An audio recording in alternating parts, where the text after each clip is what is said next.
Welcome to Trendlines Over Headlines, the show where we break down the markets with some of the best traders and analysts in the world.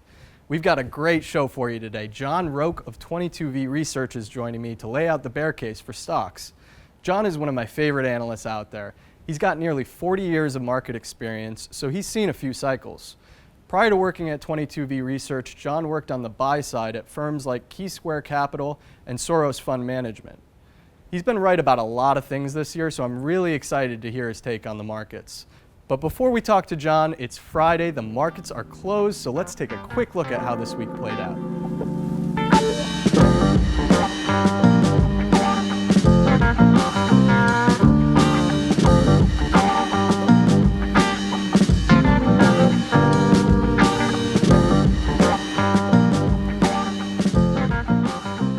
All right, so all four major indices closed higher this week. The Russell 2000 and the NASDAQ led, while the Dow lagged. The S&P 500 rose about 2.5%. We closed above the 50-day moving average this week, which was constructive, but we'd still need to rally about 10% from here to reach that downward sloping 200-day moving average, so there's still a lot of work that needs to be done. Now, moving on to the sector performance, consumer discretionary led by a pretty wide margin, gaining nearly 7%. Utilities lagged, falling about 0.5%. Now, despite this recent bounce, my guest John Roque continues to think the bear market isn't quite over just yet. So let's hear what he has to say. All right, so John, it's great to see you, and thank you for joining us today. Patrick, always a pleasure to be with you. Good to see you again. The last time we saw each other was at the CMT conference down in DC, and the time before that, we shared some ramen for lunch. So I'm glad we're together again. I know we're gonna have to get ramen the next time I'm in the city, but let's dive right into it. So I read your notes just about every day, and you've been consistently bearish all year, and you've been spot on. I mean, this has been a historically bad start to a year for both stocks and bonds, but we've seen a decent rebound in the past couple weeks. So has this recent bounce materially changed your view at all? Well, it was some weeks ago when I sent a report out on Sunday night. Maybe you got it Monday morning. It was entitled "Yogi Berra Said," and I thought that we could have a bounce, and I thought there was a shot that the S&P could get to 4,100, and that's where I would be a seller. I don't think it's the beginning of a new bull market, and principally, I don't think it's the beginning of the new bull market because the items that led into the peak and that deteriorated most are leading on this bounce. And just to give you an idea, and I sent it to you this morning, but I'll just read it. It's the software stocks that are selling at a high level of EV to sales, non-profitable tech, which is up plus 33% off the lows. An IPO basket is up 30%. Secular growth is up 21%, and ARK is up 37%. Yeah, one thing I've really admired about your work has been your conviction. You got bearish, or you started changing your tune kind of towards the end of last year, and you've stayed unapologetically bullish, and that's not easy. At You the mean CMT, bearish? Yes, sorry, you've stayed It's okay. unapologetically bearish through this whole year, and that's not easy to do. At the CMT presentation that you gave back in April, you spoke about the difficulty of staying bearish in a bear market. And that's something I've been thinking about a lot lately. I was a teenager when 2008 happened, the last time we had a proper bear market. And so basically any time we've been down this much in my career, it's always been followed by this Fed-fueled V-shaped vicious rally back to all-time highs. So, I've heard this many times before. It's 2008, it's 2007. And yet I think I'm not alone. I'm not, the only market participant who hasn't truly lived through a proper bear market. And I'm wondering if you could just kind of elaborate on bear market rallies, because I think there's a good chance that we might be in one right now, and kind of the seductive nature of them. Okay, so if you go from the peak in 2000, I know that's the, kind of the granddaddy of them all since 1960. So if you go from 2000 peak to the 2002-3 low, I think there were 15 bear market rallies of at least 10%. I think one of them is, lasted 75 days. You may have rallied 50%. And then you're kind enough to put up the rallies during the global financial crisis, where on average you got 18% in the S&P, and it lasted 21 days, and NASDAQ 20% over nearly 26 days. And so right now, the S&P is up 10% or so in about 22 days. So in terms of the time for this one right now, it kind of fits somewhere around the average or median. It's right in the ballpark. But in terms of the percentage gain, we're not there yet. Yeah, but I think, pardon me. But I think bear market rallies are very beguiling, and it's hard to argue with that, because sometimes you could make a lot of money in a short period of time. I also think they're beguiling because it doesn't cost you anything to trade. I mean, you could do it if you're a retail guy for zero. I mean, you'll probably pay something on the institutional side, but it's almost nothing. So it doesn't cost you much to trade. And so people are kind of paid, they're going to pay to play. And if you get it right, you really get it right. So I understand why people want to do it. I just think it's very difficult to do it well. Number one. Number two is everybody who gives you their winners in the bear market never tells you about their losers. And then it reminds me of something Richard Russell said, a long time ago. And Richard Russell was the dean of newsletter writers, and he had written a newsletter for more than 50 years. He said the hardest thing in our business is to stay in a bull market from beginning to end. And the second hardest thing in our business is to stay out of a bear market from beginning to end. And I think he's right. Yeah. So, that kind of leads me to my next question, which is sentiment, which I think is kind of one of the more bullish pieces of data out there. But it's a little questionable. A lot of these surveys show sentiment at or exceeding levels that we saw in 2008. Like this survey we have here from Bank of America, that one has the max pessimism at October 2008. But the interesting thing is the market didn't bottom until March of 2009. So we slid an extra 20-30% after that max pessimism was reached. And I guess I want to get your take on sentiment. When you see some of these surveys, and I'm sure you've seen them, what is kind of your reaction? What are you thinking? So I'm glad you put up this chart. And so I'm going to play devil's advocate to Mike Hartnett at Bank of America. But I mean, he does fantastic work. I think it's pretty hard to believe that sentiment now is worse than it was in the depths of the global financial crisis. I think it's pretty hard to figure that people are more bearish now than they were then. I mean, the wheels were coming off the bus in terms of the financial system at that point. And yeah, and I'm wondering, sorry, go ahead. And to your point, this was October 2008. We went down again for another, 4 or 5 months. And there was a major failure of an investment bank. Lehman Brothers failed, and Bear Stearns was taken over by, JP Morgan. So, and those things haven't happened here. So it's very hard for me to believe that sentiment is worse now than it was then. I'm not telling you that people aren't concerned. That's not what I'm saying. I just don't think it's correct that sentiment is worse now than it was then. In addition, and I sent this note out just the other day, and I sent you a copy as well. And the title of my note was, "I'm Not Going to Die." And the reason I sent it out was because there was an article in the Wall Street Journal over the weekend. Please forgive my disrespect here as I avert my eyes from you and I read what the title was. It's quite all right. So I said, I normally would wait until our Friday webinar to introduce this delicious piece of sentiment. But the article from the July 17th, 2022 edition of the Wall Street Journal is worth sharing today. The message is unmistakably clear. The headline is, "If I lose $15,000, I'm not going to die."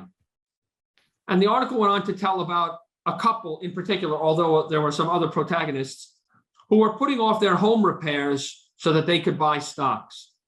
No kidding. And I thought it was a little odd because that's not the kind of sentiment read you see at bottoms. Right. I mean, given the 20% drawdown we've had, you're still seeing people, that speculative fever is what you're saying. Correct. And so I said, it's not the sort of headline that appears at a bear market bottom. Rather, it's a type of headline that accentuates, affirms, and underscores a continued high degree of investor complacency. Normally at bottoms, you don't want to buy stocks, right? Walter Deemer is famous for saying, at least one thing here, but he's quite famous for saying other very quippy market things. When it's time to buy them, you won't want to. And I think it's odd that, this is the kind of article that was profiled here, but it just suggests to me that while certainly there was some bearish concerns here near term, I don't think that the FOMO feeling or theme has been, removed or erased. And this article would just kind of sum it up. And I'll just finish it like this. I said, our experience suggests bear market bottoms are often associated with capitulation and the swearing off of equities. These events have not yet occurred. The article confirms that investor sentiment is as far from capitulation as the Bronx Riviera is from the French Riviera. Yeah, I think it's hilarious that you mentioned that Walter Deemer quote. When the time comes to buy, you won't want to. I actually had it written here in my notes. And it's true. There's another good quote that says, at the bottom, stocks will be cheap and no one will care. Kind of goes along with that point. But, John, as you always say, charts are the language of Wall Street. So I want to dive right into some of the charts you brought along today. Let's kick it off. Let's kick it right off with the S&P 500. What are some of the levels you're watching both to the upside and downside? I know you mentioned one already, but why don't you tell us a little bit more about this Mendoza line? Okay, so Mendoza line is named after a banjo-hitting middle infielder from the 1970s by the name of Mario Mendoza. The Mendoza line was batting 200, 2 out of 10. And Mendoza flirted with that line throughout his career. And it is a, indelible mark of futility in Major League Baseball if you cannot hit at least 200. So I said that the Mendoza line was 4,200 for the S&P 500 going back to the spring in April, and breaking that would suggest that we had risk to, 3,600. And so I got lucky and we got down to that level. And then on the upside, there was 39.45, 39.19, 39.02, and we're through all of those. And 4,100 is where I want to be a seller, but I'll definitely sell the Mendoza line at 4,200. It was also interesting to me, Patrick, that despite the rallies tries since April, the S&P 500, at least based on that daily MACD in the bottom panel, was not even able to generate a positive reading over those little rallies. And that just suggested to me just how weak the market was. Of course, now we're going to get a move into positive territory. So this bounce is a little bit more important. But I think that's kind of the way I was thinking about it. Above 39.45 would get you to 4,100. And the Mendoza line 4,200, which was the breakdown level in April. And I'll definitely sell that. Yeah, so let's move on to this next chart because I think it's fascinating. That indicator in the lower pane is an 18-month rate of change. So it's essentially showing you the S&P 500's performance over the trailing year and a half, right? And as bad as it's been, over the past year and a half, we're still up 3%. That's right. And it hasn't reached that level of washout that you've seen in prior bear market cycles. So that's one thing that is kind of keeping you bearish is I guess you want to see that washout. I certainly would like to see the washout, because in other washout periods, and sometimes you had to wait a little while, but when you got there, you knew that you were pretty darn close to the market being at a low. Again, you may have had to wait a little bit, like you had to do it in 2008-9 or again 2002-3, but otherwise you're pretty darn close. And I updated the chart. You don't have it here, but I updated the chart because I wanted to look at it before I came in here. And we created kind of another pink arrow, but not another green circle. And I think green circles are more important. And I think that we're probably going to be able to come down again. At the very least, retest recent lows, and perhaps we'll get the good oversold at that point. What is the lower bounds of that range there? Is that like what, negative 10% or something? So it's 50, of course, on the upside, and I think it's probably minus 12 to minus 15 on the downside. Okay. So let's move on to this breadth chart you have here. With this rebound, there was a lot of talk about some of the improvement in short-term breadth. And I'm talking about percent of stocks above the 20-day and 50-day, Yes. but Yes. here you have the percent of NASDAQ and NYSE stocks above their 200-day, so long-term breadth. And long-term breadth is still in need of a lot of repair. And similar to that last chart, you haven't seen that washout that you're looking for yet. And here you say we're missing a major input. And I'm wondering, John, what is that input that you're talking about? Thanks, Patrick. The major input is that the Federal Reserve came to the rescue at other turns or lows in this indicator, and that's within the long rectangular boxes. So the Fed came to the rescue in 08, 09, 11, 15, 16, 18, 19, and again at COVID. And I don't think they're coming to the rescue here. Now, of course, that doesn't mean you can't have a bottom. Of course, you can have a bottom. But the major input is that the Fed came to the rescue, much as you introduced your experience over your career, is that every time we've had a sell-off, the Fed came to the rescue and provided liquidity, and the market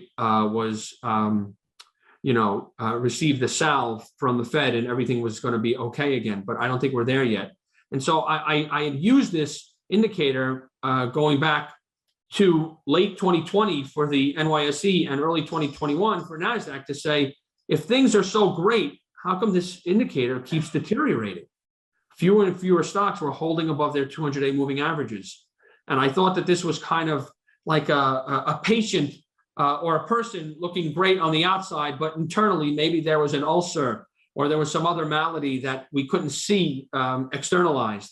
And, it came down, and in my report, which I mentioned a few minutes ago, Yogi Berra said, I said, this is kind of close enough for government work where I think we can bounce from. And I updated again the chart before I came in here, and they're both around 20% in the most recent reading. Oh, wow. And, I mentioned those short-term breadth readings, like above the 20-day. And it's interesting because those are reaching the top end of their range. Yeah, so right. It kind of begs the question, are we short-term overbought? But anyway, let's move on to this next one, because I think it's probably been one of the most important charts this year. You shared this one back in January. I mean, I think we used it for chart of the day that first week in January this year. Anyway, it's very similar to the growth value ratio. And you pointed out in January that this ratio was dancing on the ceiling, as you said. And by ceiling, of course, you meant the dot-com bubble highs. And we've broken through that ceiling. So what now? We trapped below the ceiling? Yeah, I think we kind of are, Patrick. I really do. I think, we're going to get a rally here, but the rally really is predicated on the former leaders leading again. And I don't think that that's historically accurate with respect to a new bull phase. And for those who ahead. don't understand this ratio, what could you maybe just talk a little bit about why this is significant and how it's similar to growth value? I mean, you're basically looking at tech versus more value oriented. Yeah, so it's really not a great ratio, but I'm making fun of me. I'm not making fun of you. And the reason it's not a great ratio is because the S&P is weighted 40% tech. So it's really kind of all tech versus 40% tech in this ratio. And to then use your line, which is the right line, it's tech versus not so much tech or something that's more value. So that is a correct representation. So we've created a fraction, or you've created a fraction, NASDAQ divided by the S&P 500. As the line moves up, the numerator outperforms. And as the line moves down, the denominator outperforms. And I think that the ratio itself, the line that we're showing here, or you're showing here via this chart, has made a big top in favor of the denominator. So yeah. I'm just going to use my imagination here, and please, you could dismiss this, or whoever's listening can dismiss it. What I think is likely to happen is that, we're going to make a push back where it's going to be into resistance. It'll be a sale there. It'll come back down and make a more important pass lower, where tech will really underperform. I don't expect the S&P to go up in that period. I just think tech will really underperform. I think if we do have the next leg down will be characterized by the big seven. Everybody knows them as well as you and I know them, will be the underperformers in the next leg down, as I believe that's what can transpire. So we'll rally here, we'll make a much lower high, and then we'll turn lower again. And I think it's likely the bigger stocks that will be hit on the next leg down, they really did outperform on the first leg down. It was really the SaaS software stocks that really got hit the hardest, represented by expensive stocks on an EV to sales basis, and also represented by ARC related stocks in addition.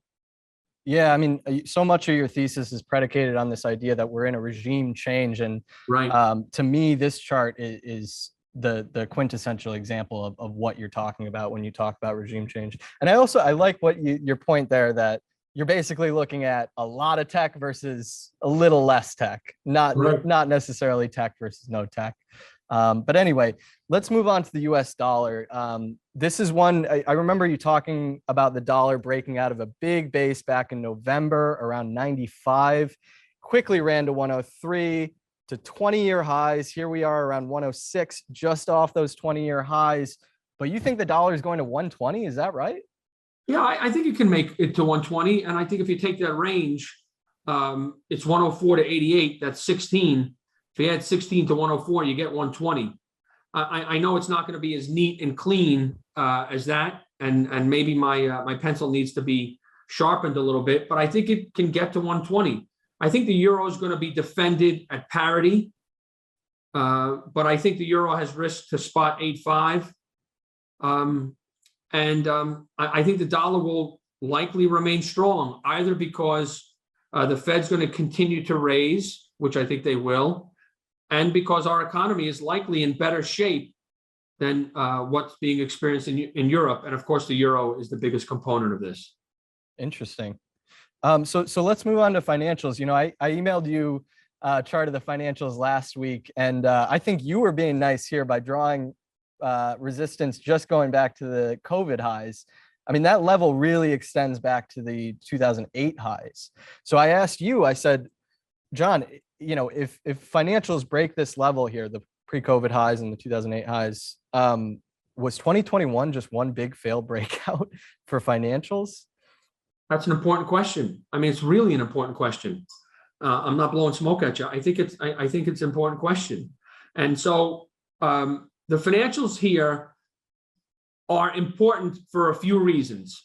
First off, number one, my thesis was kind of fulfilled. My thesis is that most items would get back to their pre-COVID highs or their post-COVID breakout levels. So this got down to that level, which is the horizontal line with a pink arrow. That was my thesis. And it is bouncing so far. I got to say that's absolutely right. So the way I think about financials is as follows. Financials do not have to outperform if there's a bounce or a rally or an up move. They just have to participate. But financials cannot weaken on an absolute level and underperform on a relative basis for the market to be stable. It can't happen.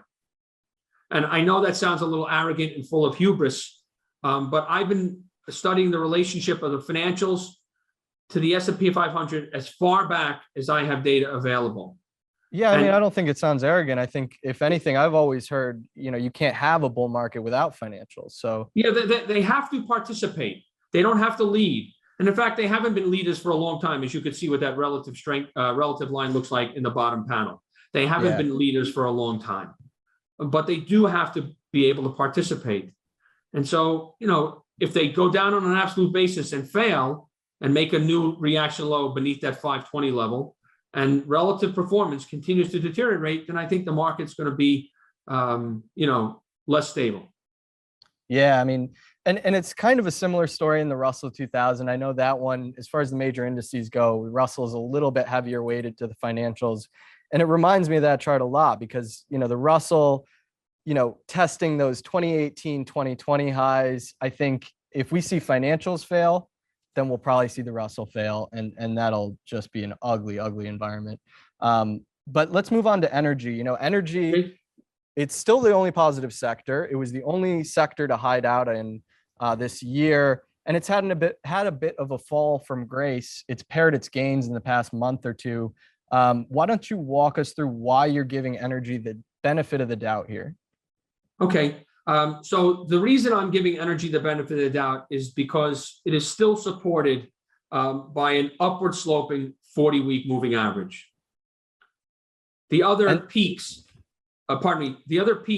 which you can see back to the late 90s, early 2000s, 07, 08, and again 13, 14, all were emphasized when the energy index got below its 40-week moving average, and that sloped downward. Once that happened, it was, in quotations, over.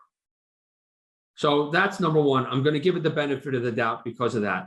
However, I will tell you that it is very curious to me, and perhaps it's curious to everybody else, that this sector peaked just as the ESG mandates were being loosened, and portfolio managers could add energy stocks to their portfolio holdings. I didn't even know about that, and that's interesting. Yeah, I'm actually going to show that news item, and anybody can check it on Bloomberg. It showed up on Bloomberg yesterday. Especially this is happening in Europe. They're relaxing ESG mandates for portfolio managers, so that they can add energy stocks to their mix. You got to be kidding me. No, energy is the only sector I'll send it to you tomorrow. Outperforming. We have a webinar tomorrow. I'm going to include that as a piece of sentiment. And I'll send it to you tomorrow afternoon. You can take a look at it, and you'll see it. And I'm just going to go back and try to just give you a little bit of a greatest hits here. At my prior firm, I hosted a panel on an ESG conference in which my panel was entitled "The Unintended Consequences of an ESG Mandate." When was this? And I thought this was in August of 2021. And I thought one of the unintended consequences of an ESG mandate is that performance would suffer tremendously as people were not able to invest in natural resource related stocks, and natural resource related stocks were in a bull market at the time. Because it was considered dirty and unethical. Correct. Right?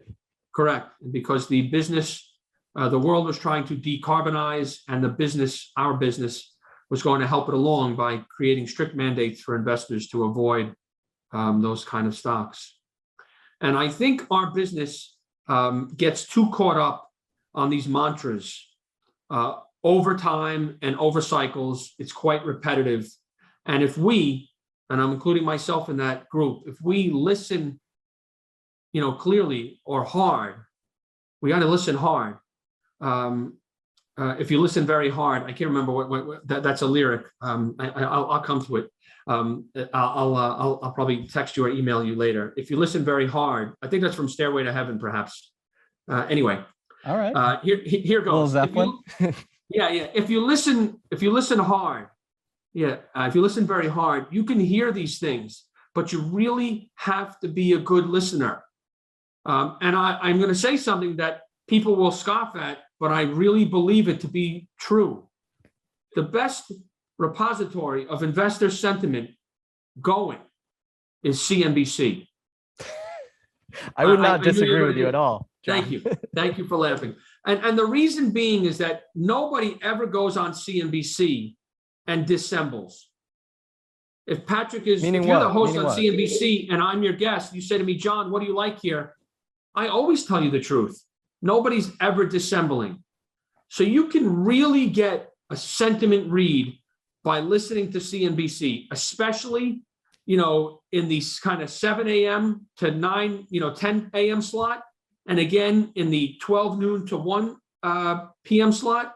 And again, from 3 to 5, you really can get some good sentiment input, because the PMs that come on will tell you exactly what they're thinking.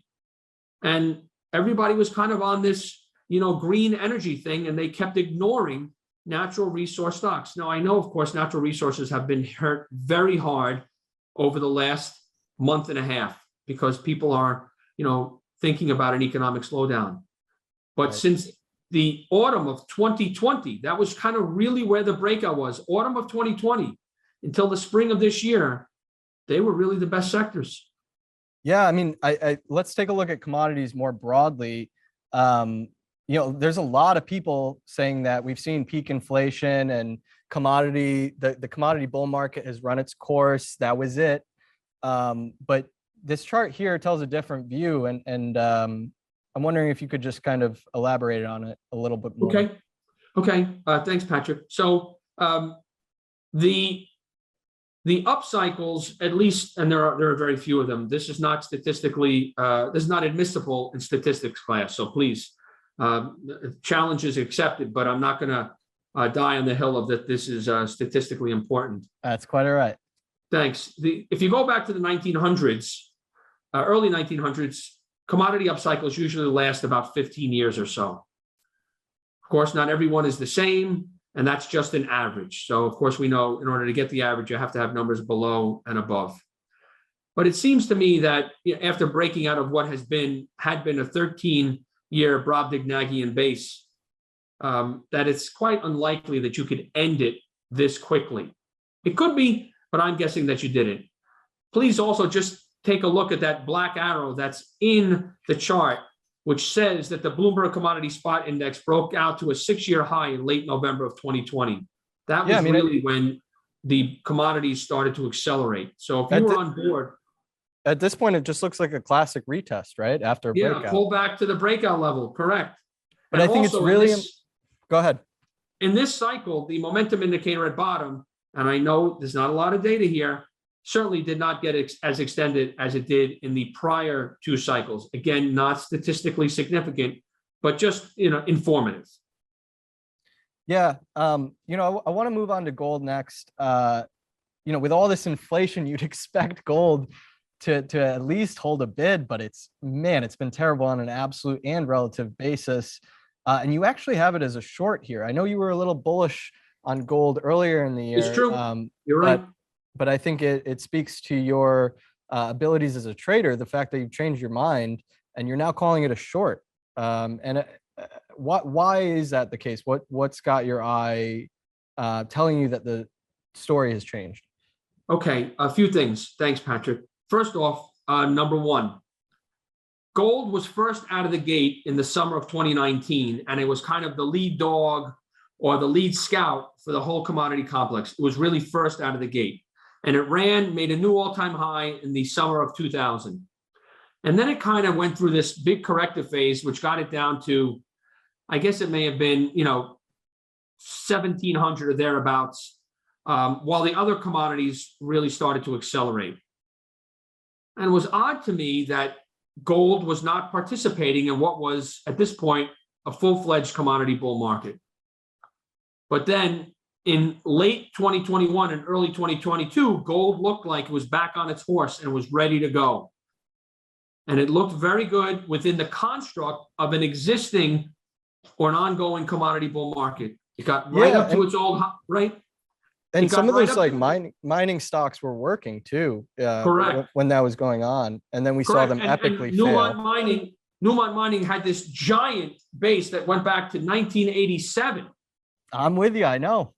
Yeah, that was certainly beguiling to me, and gold got right up, was pretty darn close to breaking out, pulled back sharply, and then it started to come in, and I kept saying to myself, how come this son of a gun isn't doing it? Especially given the inflation backdrop. Well, and also, is it telling us that we're actually going to have deflation again? Now, I'm going to leave that to somebody else who's more inclined and on these macro topics to answer that, and certainly I'll defer to them. But is it telling us that we're actually going to go back into a deflationary period? And then, of course, I said to myself, well, my goodness, it had the chance. It couldn't do it when other commodities were doing it. And then I think it was truly bothered by dollar strength. And if you go back to the late 60s, early 70s, gold's best advances have happened while the dollar has been weak. And the dollar is not weak here. Yeah, I guess that makes sense. Yeah, that makes sense. Gold's best advances historically have always occurred when the dollar's been weak. And of course, the dollar is strong here. And so not only is gold deteriorating on an absolute basis, top chart and middle chart shows the accelerating lower in negative territory, weekly momentum. It is also starting to roll again relative to the Bloomberg Commodity Spot Index. Yeah, and I think that's the key. That's the key point right there. Right. So you're losing on an absolute basis, and you're losing on a relative basis. This to me is kind of to commodities as the financials are to the market. and I'm going to make I'm going to say this statement definitively, but I know someone's going to catch me, but I'll say it anyway. I really doubt that there's ever been a commodity bull market without gold participating. Yeah, I think that point you made earlier about how gold was the first over the fence, that was the first tell that commodities might take off. Sure. And you've said it to me privately before that gold's almost always the one that leads the commodity cycle. But anyway, I want to just wrap it up and end with credit spreads here. This has been a really interesting one. I'm no expert in credit spreads. I don't quite understand them, to be honest. But all I know is that when they widen out like this, it's no bueno. It's not a good sign. From what I've heard, it signals stress in the credit markets. And what's interesting is, we've had this rebound, right? You said 8-9% off the lows, but credit spreads are still in a short-term uptrend. They really haven't cracked yet. They're still hanging in there and completely intact. So when you look at this, you say it suggests that something's likely to break. Has something broken yet? And what do you mean by that? So I'll tell you, Patrick, I only look at this chart as if it were an oscillator. That's probably good. I mean, that's kind of how it acts. Yeah, that's kind of how it acts. When it gets down to the bottom of the range, it takes some time and then it starts to accelerate again. And when it gets to the top of the range, something tends to break.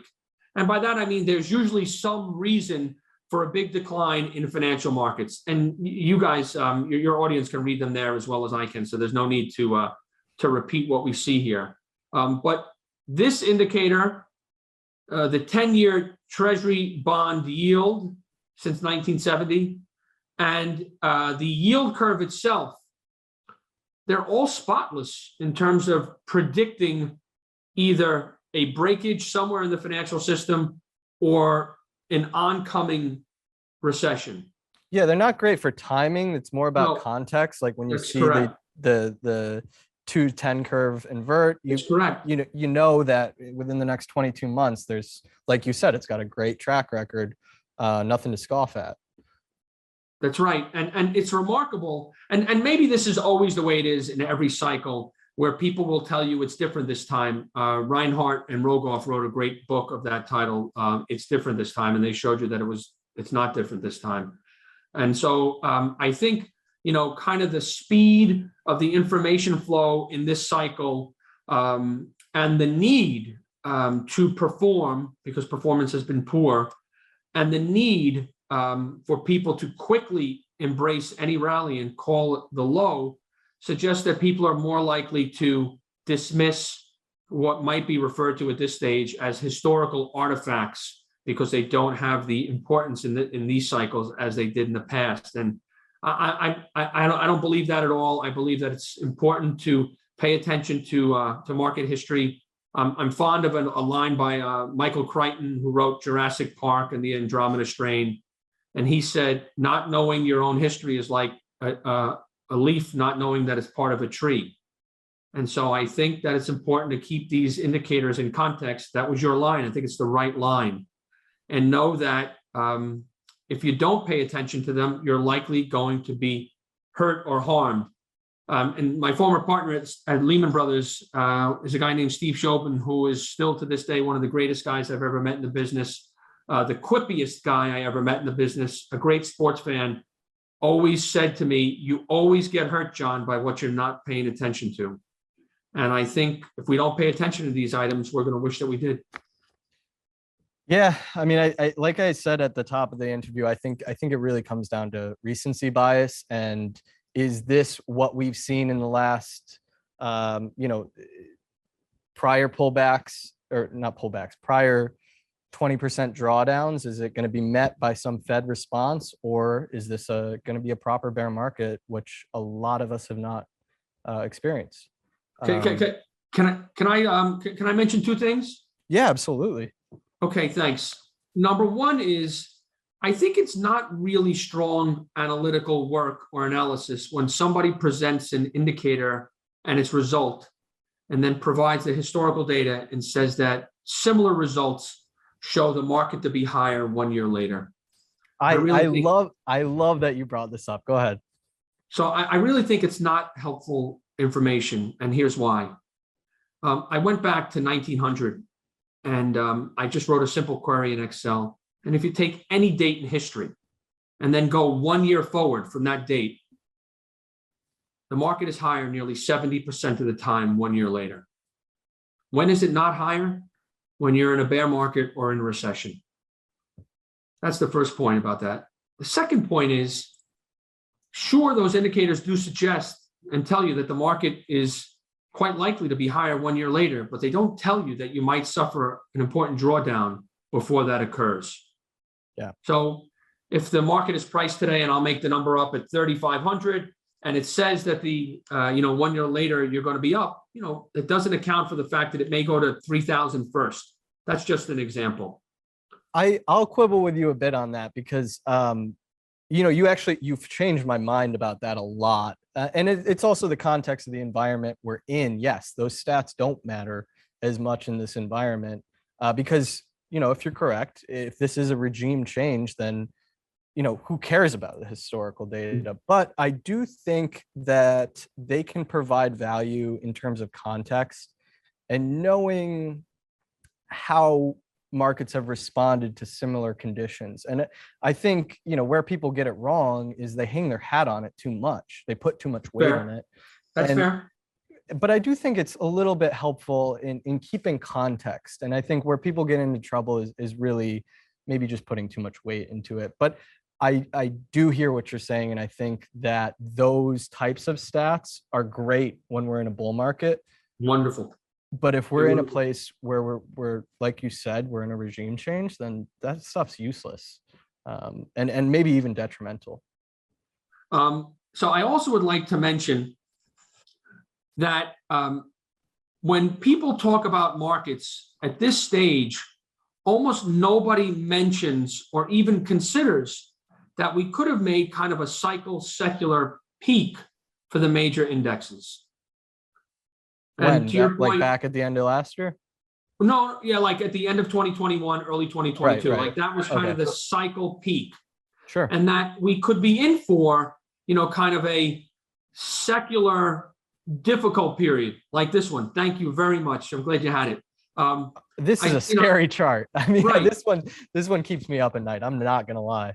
Right. So it is interesting to me for a few reasons. Number one is, inflation now is as high as it was during the period shown from 66 through 82.